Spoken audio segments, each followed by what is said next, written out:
সাকিব আল হাসানের সম্পদ জব্দের আদেশ। 4 কোটি টাকার চেক ডিজনারের অভিযোগে করা মামলায় ক্রিকেটার সাকিব আল হাসানের সম্পদ জব্দের আদেশ দিয়েছেন আদালত।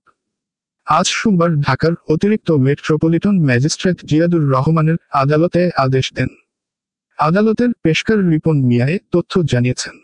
এর আগে গত বছরের 18 ডিসেম্বর আইএফআইসি ব্যাংকের চেক ডিজনারের এই মামলায় ক্রিকেটার সাকিব আল হাসান সহ 4 জনের বিরুদ্ধে সমন জারি করেন আদালত। ঢাকার additional chief metropolitan magistrate Mahbubul হকের আদালতে আদেশ দেন। এ বছরের 18 জানুয়ারি তাকে আদালতে হাজির হওয়ার নির্দেশ দেওয়া হয়েছিল।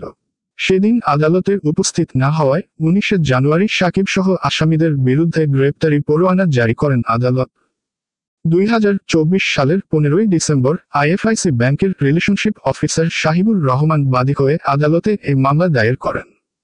মামলার অপর আসামিরা হলেন সাকিব আল হাসান, অ্যাগ্রো ফার্মের managing director Gazi Shahagir Hossain, director Imdadul Haque ও মালাইকা বেগম। মামলার সূত্রে জানা যায়, সাকিবের মালিকানাধীন অ্যাগ্রো ফার্ম ব্যবসায়িক উদ্দেশ্যে বিভিন্ন সময় আইএফআইসি ব্যাংকের বনানী শাখা থেকে ঋণ গ্রহণ করে। তার বিপরীতে 2টি চেক ইস্যু করে সাকিবের মালিকানাধীন প্রতিষ্ঠানটি। এরপর চেক দিয়ে টাকা উত্তোলন করতে গেলে পর্যাপ্ত টাকা না থাকায় তা ডিজনার হয়। 2 চেকে টাকার পরিমাণ প্রায় 4 কোটি 15 লাখ। পরে ঋণের টাকা ফেরত চেয়ে আইএফআইসি ব্যাংকের বনানী শাখা নেগোশিয়েবল ইনস্ট্রুমেন্ট অ্যাক্ট অনুযায়ী দৈনিক পত্রিকার মাধ্যমে লিগ্যাল নোটিশ পাঠান।